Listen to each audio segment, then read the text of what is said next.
Brian, what does it mean to ask the question, did God create time? Did God have a choice about whether time would be there or not? Is time something that's just imposed on him or something that he decided on, whose nature he determined? Suppose you say that God did create time.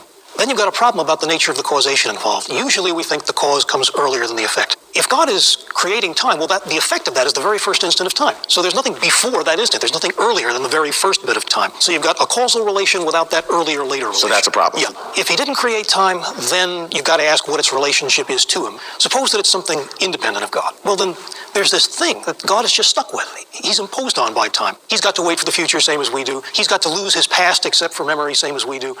He's got no choice about any of this. And so it seems that time is able to force itself on God, and that doesn't seem quite right. But suppose, on the other hand, that God has time depending on him as an aspect of his very being.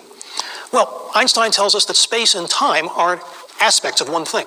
So then you wind up saying, well, is space also somehow an aspect of God? Or is Einstein wrong? Do time and space really not fit together the way he said? And either of those is a very tough claim to make. So what you're saying then suddenly probes deep logical problems no matter what you do.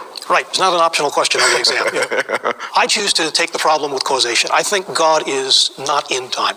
Because he's not in time, he's able to create it. Now that involves me in saying there's God's creative action and then there's the beginning of time, and this creative action is not earlier than the beginning of time. But I think we can make sense of that because the truth is cause doesn't always have to be earlier than effect. Here are my hands coming together. They hit a certain point and they stop. Why? Because the pressure from one is playing off against the pressure of the other. Consider the exact moment when they stop.